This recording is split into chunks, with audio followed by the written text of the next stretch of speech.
Allez, clap de début. Bonsoir à tous. Donc, deuxième conférence de la soirée. Alors, c'est un sujet qui me tient beaucoup à cœur. Ça fait plusieurs mois que je fais des recherches sur ce sujet. Et je suis très content que d'ailleurs ce sujet ait été sélectionné pour cette soirée. L'impact du numérique sur l'environnement. Et puis, c'est avant tout une sorte de quête de sens pour moi, parce que je me sens concerné par l'écologie. Et puis donc l'impact du numérique qui n'a rien de virtuel. Et essayer de voir en quoi je peux essayer d'améliorer les choses à mon niveau ou partager également le fruit de mes recherches. Donc moi c'est Mathieu Girard, je suis senior backend développeur. Vous pouvez me trouver sur Twitter, Mathieu Web ou sur GitHub. Et pour ce talk, je souhaite remercier trois mentors qui m'ont beaucoup inspiré. Première personne, Richard Hanna, que je connais depuis que je l'ai vu à une conférence au PHP Tour à Montpellier. Frédéric Bordage, qui est de Green IT,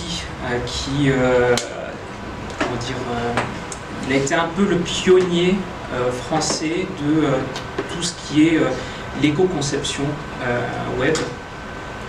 Et Pablo Servigne qui a réussi à vulgariser la notion d'effondrement et arriver à expliquer de façon plus ou moins simple et de façon plus ou moins acceptable à lire la notion d'effondrement. Donc j'avais prévu un quiz que vous pouvez éventuellement scanner, mais pour des questions de simplicité, on va peut-être faire simplement des votes à main levée. Hop. Ah putain, il manquait le QR code. Il n'y a pas besoin de scanner le QR code. Alors, première question. Combien de centrales nucléaires, c'est une étude de l'ADEME, combien de centrales nucléaires faut-il pour envoyer les courriels du monde entier par heure? Première réponse possible, 0,5. Deuxième réponse, une centrale, 5 centrales ou 15 centrales. Alors 0,5. En se basant sur la moyenne des centrales nucléaires du monde. Donc ce sont pas toutes. En fait, si tu veux, Ils sont plus simples au poste que C'est des EPR niveau 2 ou 1. Ah, c'est ça. Ils ont mesuré L'EPR de Flamanville. la quantité d'énergie nécessaire pour l'infrastructure dédiée à l'envoi des mails. Et ils se sont dit, ça correspond à tant de centrales, une de pi, une 5 ou 15. Et c'est quelque chose que vous pouvez trouver sur le site de l'ADEME. Il y a des infographies qui sont super bien. Alors 0,5 à votre avis? C'est le par heure qui perturbe. Une, 5, 15. La bonne réponse est 15. Ça équivaut à 4000 allers-retours Paris-New York en avion. Par heure. C'est le par heure En qui une heure. perturbe. Par heure. Il faut 15 centrales par heure. C'est par heure. Ensuite, ça c'est un autre texte que j'ai pu voir. Il y a eu une issue qui a été envoyée pour IDE Visual Code. Et il y a un gars qui disait, putain c'est bizarre, j'ai 13% de CPU. Alors que j'utilise très basiquement Visual Code et pour un truc vraiment très simple et puis ça me prend 13% de CPU. Première proposition, le clignotement du curseur. Deuxième proposition, la recherche d'extension. Troisième proposition, la génération d'un nouveau projet PHP. Alors première proposition, le clignotement du curseur. Deuxième, la recherche d'extension. Je trouve que c'est mal collé. Non, on ne peut pas le zoomer plus parce que c'est... Et génération d'un nouveau projet PHP. Ok. Donc la bonne réponse était le clignotement du curseur. Juste l'animation du clignotement du curseur. En fait, il a vu qu'il y avait comme une sorte de battement. Et il voyait 13%. 13%. Et en fait, c'était une régression. Parce que avant, donc, ils avaient changé ils ont changé l'animation du curseur et qui fait que tout d'un coup ça prenait du CPU. C'était sur quel OS ça? C'était sur Mac. Et du coup, ça rejoint également la notion d'obésiciel, c'est-à-dire que plus ça va et plus un logiciel devient gros, devient consommateur de CPU, de RAM et ainsi de suite. Et donc c'est extrêmement important d'essayer de traquer tous ces trucs-là. Troisième question, quelle est la part de pollution entre la fabrication et l'utilisation d'un smartphone? 90% va pour la fabrication et 10% l'utilisation, ou bien 70% pour la fabrication et 30% pour l'utilisation, 50% pour la fabrication, 50% pour l'utilisation, et 30% fabrication et 70% utilisation. Alors là, à votre avis, première proposition, 90 et 10. Okay. 70 et 30. 50-50, ça pollue autant. Et 30 fabrication et 70 utilisation. La bonne réponse, alors il peut y en avoir deux, parce que j'ai vu des résultats, soit c'était 70-30, soit c'est Green IT qui disait 90-10. Il faut savoir que pour faire un smartphone de 120 grammes, on a besoin de 70 kg de matière. Dont les terres rares. Donc ce qui veut dire que quand vous achetez un nouveau téléphone portable, un smartphone, eh bien vous avez déjà fait quelque chose de mal, entre guillemets. Et donc c'est pour ça que c'est vraiment extrêmement important d'arriver à allonger la durée de vie de tout ce qu'on utilise d'un point de vue numérique. Quatrième question, quel secteur a l'impact le plus fort en équivalent CO2? Les équipements de l'usager, le réseau, le transport des données ou le stockage, le data center? Alors, première proposition, les équipements de l'usager. Ouais. Deuxième proposition, pour l'impact la plus forte sur le réseau. Troisième proposition, le data center. La bonne réponse est les équipements de l'usager. C'est l'équipement de l'usager qui a l'impact la plus forte en termes d'équivalent de CO2 à hauteur de 47%. Ensuite, c'est le réseau, 28 je crois, ouais, 28, et 25 pour les data centers. Oui. Je n'ai pas compris la question. Qu'est-ce qui est le plus polluant en tout la somme globale des gadgets, IoT, smartphones, ainsi de suite des usagers. Sinon, la somme globale réservée au transport des données, ou sinon, rien que le fonctionnement des data centers et le stockage des données. Comment ça doit être les trucs chez les usagers? Parce qu'on a 10 milliards de devices à travers le monde. Et que d'ici 2030, ça va doubler. Ensuite, une autre proposition, le peer-to-peer peut-il aider à faire diminuer l'impact du streaming et du téléchargement en décentralisant la ressource et en cherchant un pair géographiquement proche? Oui, non, ça dépend du device pour visionner. Alors, en gros, c'est est-ce que le peer-to-peer est intéressant en termes d'impact écologique? Pour regarder des vidéos en streaming. Parce que le streaming, ça correspond à peu près à la moitié de l'usage qui est fait sur Internet. Alors, est-ce qu'il y a des gens qui sont plutôt pour oui, en d'autres termes, le peer-to-peer peut aider? Plutôt non?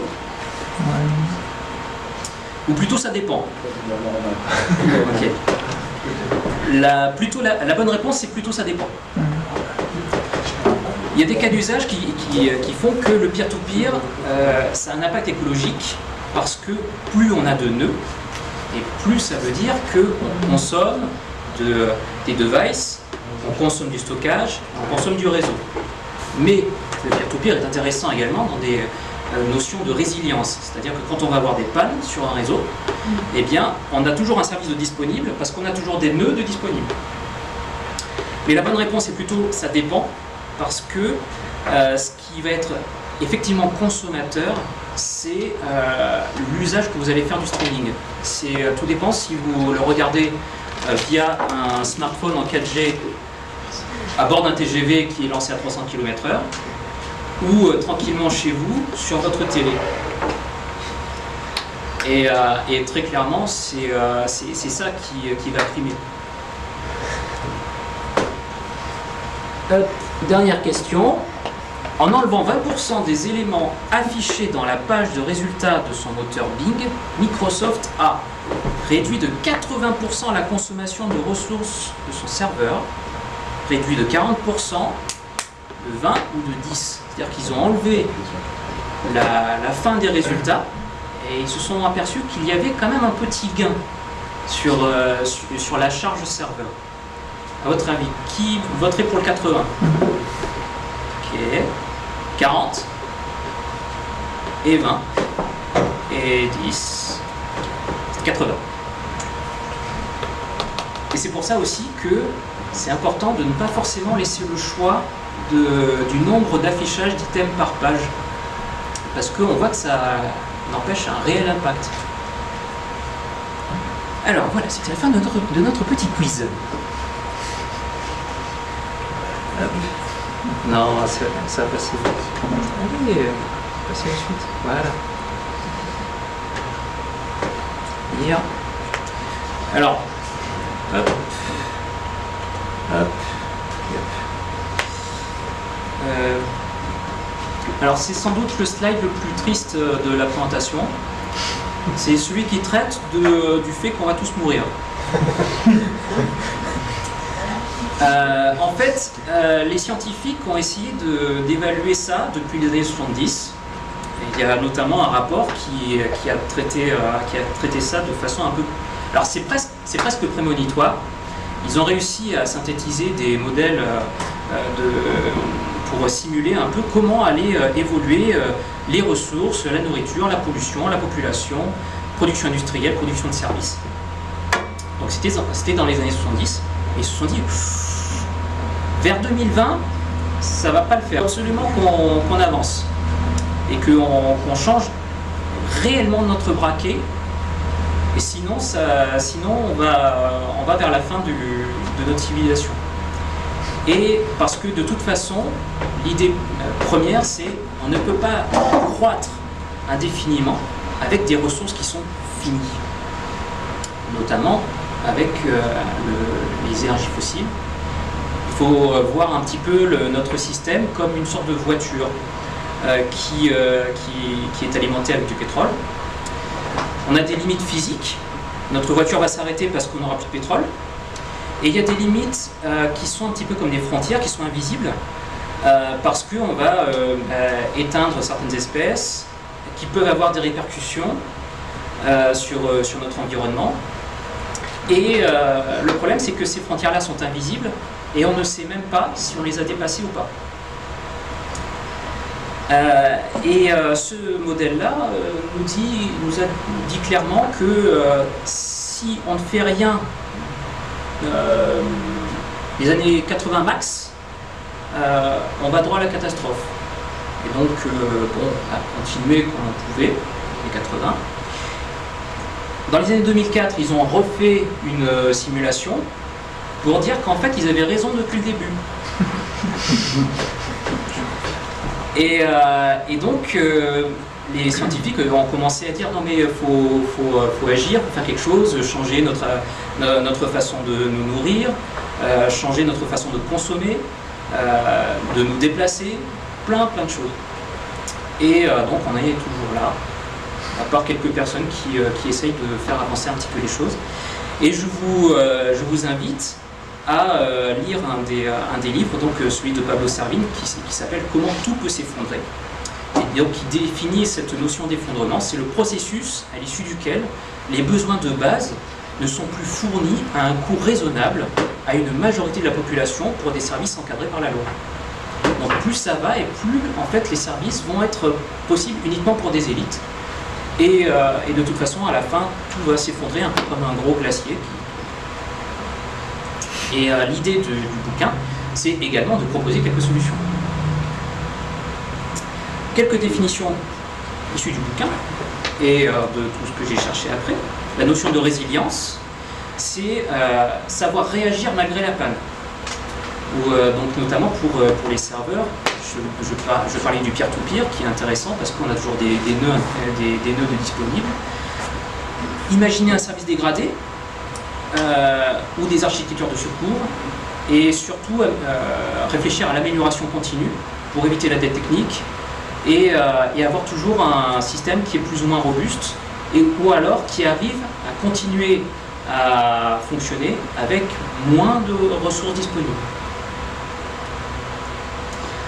Il y a un autre courant qui est apparu suite au rapport dont j'ai parlé, qui s'appelle le rapport de Toulouse, le low-tech, qui est un peu en opposition avec le high-tech. Il existe en fait plusieurs définitions du low-tech. Il y a plus des puristes qui vont dire je veux absolument faire des trucs extrêmement simples, avec des choses extrêmement basiques, pour faire à peu près les mêmes services. Il faut absolument, alors on peut le mettre en place en respectant plusieurs points, plusieurs bases, la technologie simple, peu coûteuse, accessible et durable, de préférence en utilisant des énergies renouvelables ou des énergies facilement disponibles. C'est comme ça qu'il y a par exemple, Google et Twitter au début, ils étaient un petit peu comme ça, ils étaient un petit peu low-tech. C'est comme ça que Google en fait a mangé Yahoo. Parce que Yahoo au départ, quand on avait le moteur de recherche, en fait on avait une grande page avec plein de résultats partout, plein d'éléments partout qui ne nous intéressaient pas parce que c'était pas vraiment les résultats exploités. Et Google est arrivé avec une page extrêmement simple, extrêmement épurée, un seul champ de recherche, les résultats qui sont disponibles en un claquement de doigts, voire même moins, et c'est comme ça qu'il a remporté la partie. Twitter c'est un peu pareil, il propose une interface épurée, ce qui veut dire que également ça demande moins de ressources pour le client pour charger le système. Alors il y a aussi un magazine qui s'est lancé dans tout ce qui tourne autour du low-tech, et ils ont eu une idée. On va essayer de mettre en place toutes nos idées de low-tech, et notamment c'est de faire un site internet hébergé sur un Raspberry Pi qui est lui-même alimenté par un panneau solaire. Et sur ce site internet, qui est extrêmement simple, c'est presque du monochrome le truc, avec des images compressées, un peu de perte, pas mal de pertes d'informations, on sent que c'est vraiment low. On a également une information, c'est la jauge de la batterie pour le panneau solaire. Et ce qu'ils se sont également dit, ils ont réfléchi aussi à la notion de disponibilité, le service minimum. Est-ce que notre site veut être dispo 99,999% ou alors, tout simplement, quand il n'y a plus de batterie, est-ce que c'est vraiment grave de ne plus être disponible et de ne plus proposer toutes les infos sur notre site internet? Notre site n'est plus en ligne, il n'y a plus d'énergie, et on ne propose pas d'informations critiques. Alors c'est pas grave, on attend que les batteries soient à nouveau up et on repropose notre site internet. Il y a aussi une petite recherche sur un système de navigation qui a été fait par des étudiants pour essayer de proposer des alternatives au GPS et essayer de proposer un système qui est peu gourmand. Et notamment, pour essayer de se repérer dans une ville et proposer des parcours dans une ville, plutôt que de proposer un GPS avec un smartphone, ils proposaient une liste des photos de repères par lesquelles il fallait passer pour ensuite arriver à notre point B. Et ce qui fait que c'était extrêmement peu gourmand et on pouvait télécharger les photos en ligne et se déplacer comme ça. Alors oui, on n'a pas notre petit curseur en live qui vous indique où vous êtes, et ainsi de suite, mais c'est quand même intéressant en termes de recherche de comment proposer le même genre de service avec moins de ressources et consommant moins de ressources. C'est la sobriété. Sobriété numérique. Inutile de vous dire que souvent quand on va dans un endroit, on voit toujours quelqu'un avec son smartphone greffé.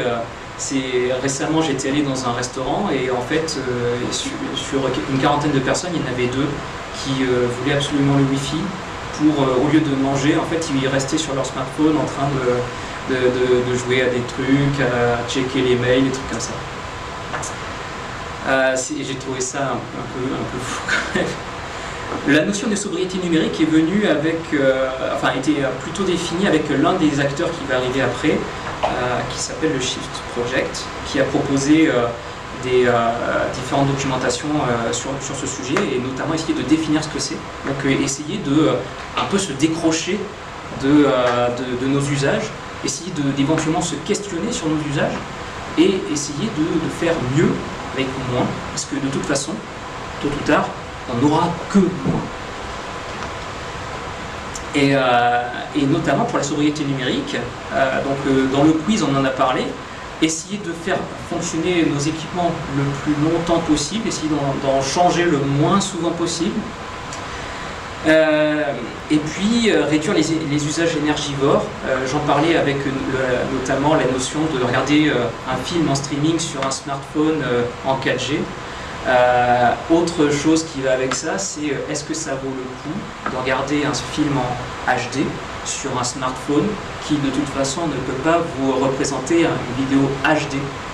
Et vous pouvez éventuellement régler votre débit, si c'est possible par l'appli, pour utiliser moins de réseau et donc moins de ressources et faire transiter et utiliser un peu moins le réseau. Alors, j'ai prévu 3 acteurs. Alors, Green IT, c'est celui de Frédéric Bordage. C'est quelqu'un qui s'est posé toutes ces questions-là dès 2004. Il a envie depuis 2006. Il a décidé de créer un blog qui s'appelle Green IT. En fait, il a décidé d'appeler Green IT avant que vraiment ce mouvement s'appelle Green IT. Et il a réussi à fédérer des gens qui se posaient un peu toutes ces questions-là et créer diverses communautés pour essayer de réfléchir au monde de demain, pour les usages numériques, essayer de mesurer les impacts, proposer des alternatives et des outils de mesure disponibles en ligne. Et notamment un bouquin, un référentiel que j'ai là, qu'on peut trouver dans les bonnes librairies de Limoges. Inutile d'aller faire fonctionner Amazon. Qui vous donne 115 bonnes pratiques pour essayer de réduire l'impact environnemental de nos usages et également réduire l'impact environnemental des sites internet que l'on conçoit suivant plusieurs critères, l'usage de CPU, l'impact sur l'hébergement, l'impact sur le réseau, et ainsi de suite. Shift Project, donc un groupe de réflexion, ils sont copains avec Green IT. C'est un groupe de réflexion qui agit à l'échelon européen pour essayer, ils se sont donnés comme mission d'aider à décarboner l'Europe.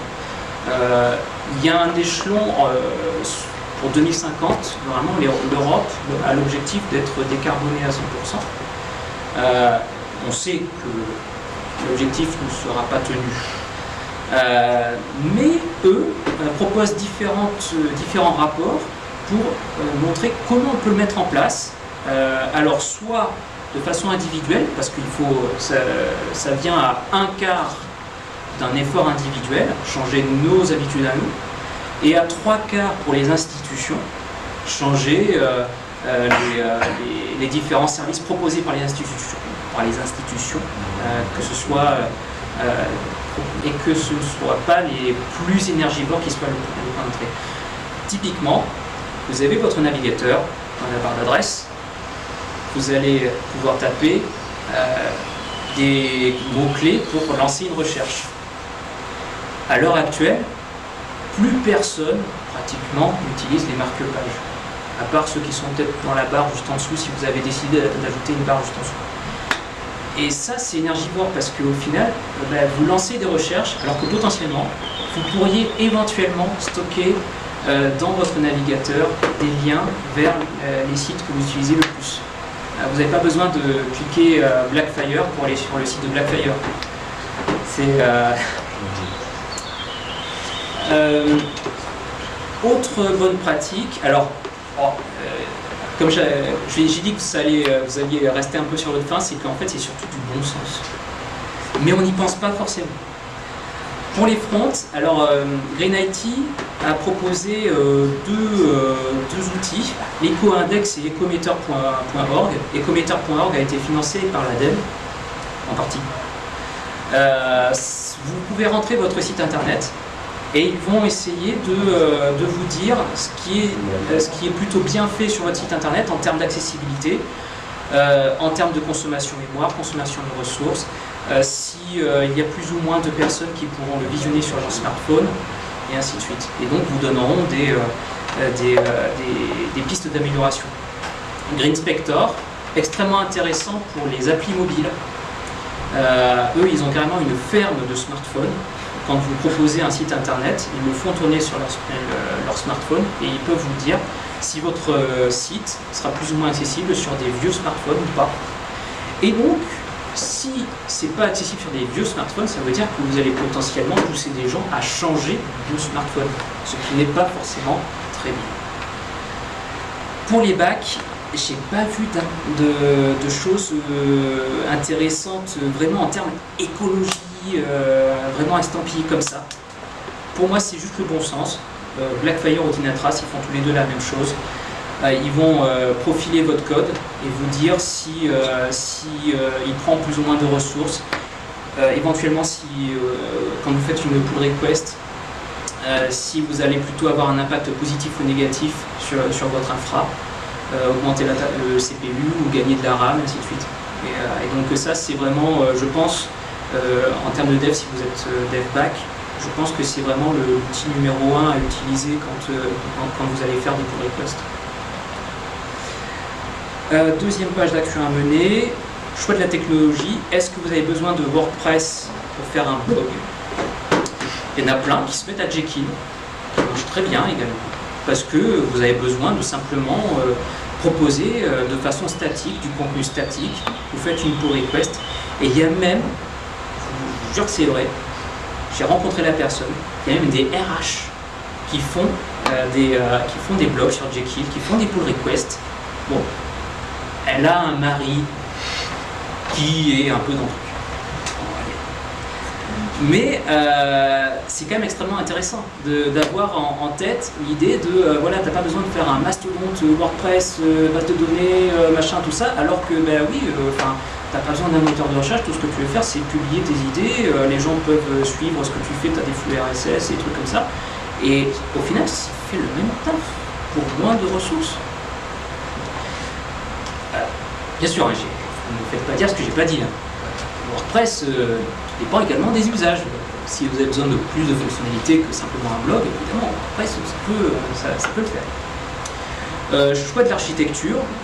Alors, j'avais lancé sur le Slack de Technologie un petit débat, savoir si une archi microservice c'est plus gourmand que du serverless. Et là, c'est pareil. Encore une fois, tout dépend de l'usage.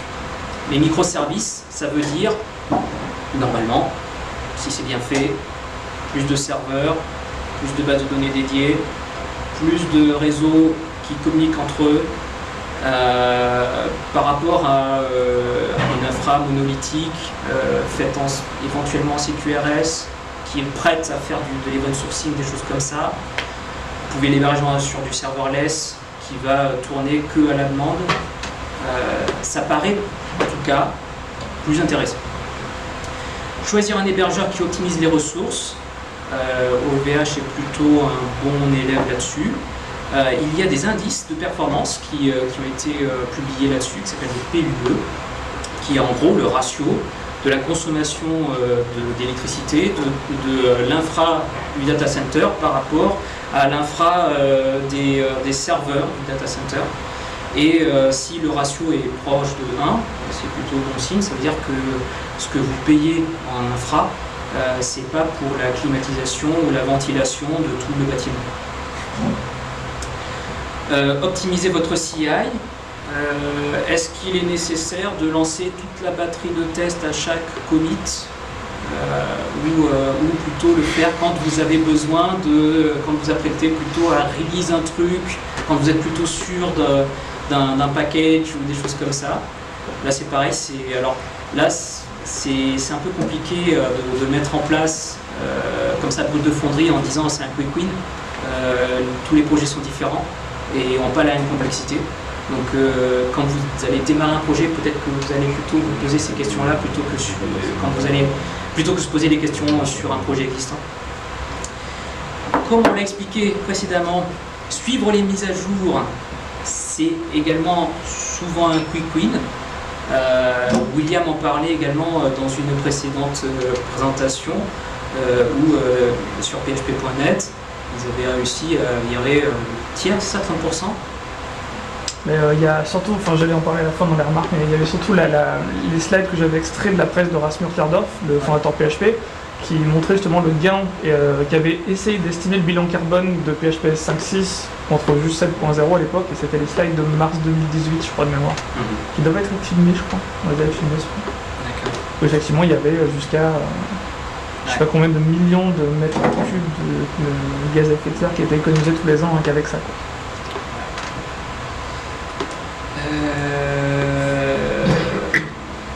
Dernière slide, action à mener, lutte contre les eaux logiciels.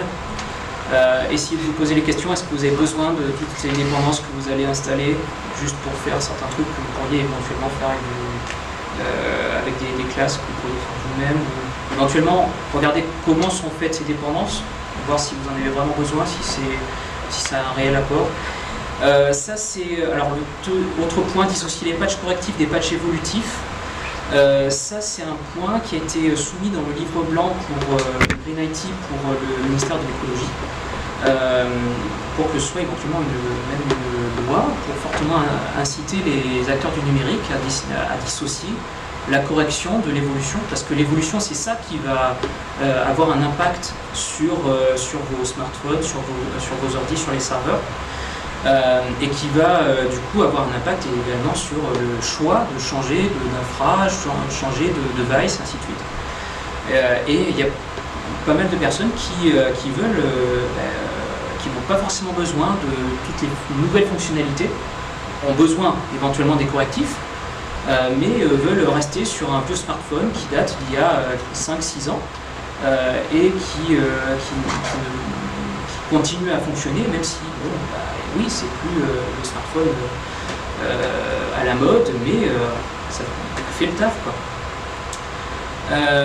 Design simple et épuré, là c'est pareil. Normalement, si vous faites un client plutôt léger, extrêmement facile à récupérer, vous faites moins de ressources serveurs, moins d'appels réseau. L'une des bonnes pratiques de l'éco-conception web, c'est d'avoir maxi 25 appels HTTP pour charger une page, tout au fond. C'est chaud quand même à faire, à part éventuellement un site web page. Donc optimiser le transport des données, poids des pages, ainsi de suite. Contre-exemple, Airbnb, ils sont magnifiques. Pour charger une page qui a 4 champs, une grosse image et quelques petits blocs en bas, 7 mégas, 250 requêtes. Et là je vous dis que sur un smartphone c'est sympa, surtout en anglais. Autre pendant de l'éco-conception web, c'est l'accessibilité pour plus d'inclusion. Et gardez également en tête qu'il y a plus de personnes avec une déficience visuelle que d'utilisateurs d'Internet Explorer 9, 11. Et donc c'est plus intéressant techniquement, technologiquement et peut-être financièrement de penser d'abord à l'accessibilité pour ces personnes-là plutôt que de dépenser des sous pour de la compatibilité vers des navigateurs qui ne sont plus trop d'actualité. Et je terminerai ce talk par une phrase de Xavier Verne du Shift Project. L'individu seul ne peut pas faire changer le système, il faut s'organiser ensemble pour faire changer les choses différemment. Et faire les choses différemment, parce que, comme je l'ai dit précédemment, l'action individuelle ne peut avoir d'impact que si elle donne sur une action collective. Si, techniquement, l'action individuelle ne fait changer que 5% des usages, alors qu'on a besoin des bonnes volontés de tout le monde pour que, éventuellement, l'effondrement se passe un peu mieux que prévu.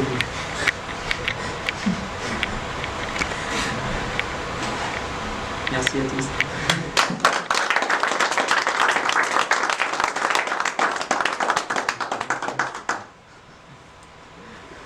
Oui. Je voulais revenir sur cette histoire de géolocalisation par photo. Ouais. Est-ce que ça marche bien?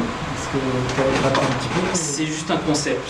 Ça n'a pas été mis en ligne ou quoi que ce soit. C'était vraiment essayer d'imaginer ce qu'un système de navigation pourrait être quand on aura plus la possibilité de faire tourner un vrai système GPS et ainsi de suite. D'accord. Oui. Est-ce qu'il y a dématérialisation de tout? Non. Parce que, également, pour des problèmes d'inclusion, il faut se poser la question de l'éthique. À l'heure actuelle, notamment en Angleterre, les demandes pour des aides sociales se font uniquement en dématérialisé pour des personnes qui sont vraiment défavorisées et qui ont de fait pas d'accès à un ordinateur et Internet. Donc pour moi, le dématérialisé n'a pas forcément vocation d'être la seule solution. Et il faudra forcément garder un système en dehors du numérique pour garder cet accès-là. Mais écologiquement, c'est intéressant ou pas? Ça dépend des usages, encore une fois. Il y a un autre aspect dont j'ai pas parlé, c'est par exemple le cloud. Il y a une personne qui s'est posé la question, est-ce que ça vaut le coup d'utiliser le cloud? Le contre-exemple qu'il y avait eu, parce qu'il disait, le cloud, ça prend des ressources, surtout si vous êtes en 4G sur votre téléphone, il va essayer de continuellement se synchroniser pour voir s'il y a des trucs à récupérer, ainsi de suite. Et ça, évidemment, c'est pas bon. Mais également, si vous travaillez à plusieurs sur un projet et que vous voulez vous échanger des fichiers, c'est encore moins bon de s'échanger des fichiers par mail parce que vous ne saurez jamais quelle est la dernière version à utiliser, vous n'aurez pas forcément vérifié que vous avez un mail en attente que vous n'avez pas reçu, qui est éventuellement tombé dans les spams. Et là non plus c'est contre-productif et c'est gourmand également. Donc c'est pour ça que le cloud a ses bons côtés et ses mauvais côtés, et de la même manière la dématérialisation a ses bons côtés et ses mauvais côtés. Il y a des outils d'audit directement dans les navigateurs qui permettent de voir l'impact écologique que peuvent avoir les sites ou Oui. les performances. Tout simplement le débugger du navigateur. Ouais. Et sinon, EcoIndex ou ecometer.org qui va vous donner plus finement certains réglages même de l'hébergeur pour essayer de compresser le flux de données, ainsi de suite, parce que des fois les hébergeurs ne vous proposent pas ça gratuitement de facto dans votre hébergement.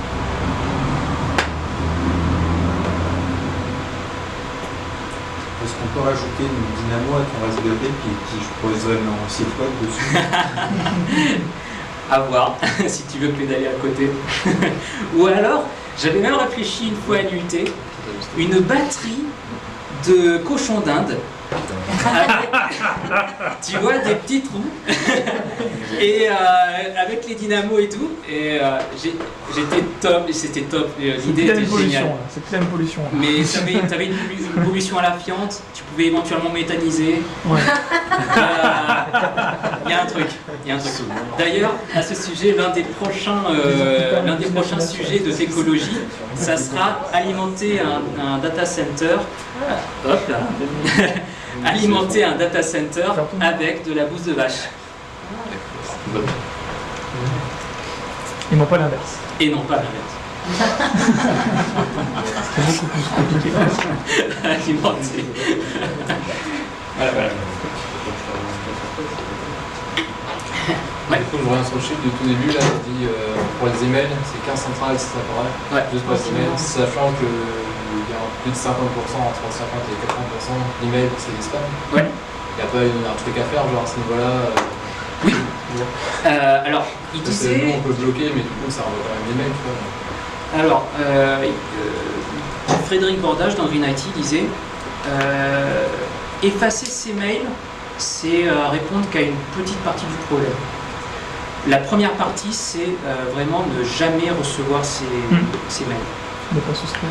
Et quelqu'un qui passerait du temps à effacer tous les mails qu'il a reçus depuis le début, moi par exemple, ma boîte Gmail, je l'ai depuis 10 ans ou plus même. Et donc j'ai je sais pas combien de mails. Et il disait qu'en fait ça ne sert pas grand chose d'effacer tous ces messages-là. Le transport des données coûte normalement, grosso modo, 2 fois plus cher en termes d'impact écologique que le stockage des données. Donc c'est pour ça qu'également, faire en sorte que quand vous affichez une page web, faire le moins de requêtes HTTP possible, qu'elles soient les moins lourdes possible, c'est vraiment ce qui a l'impact le plus fort en termes de dev.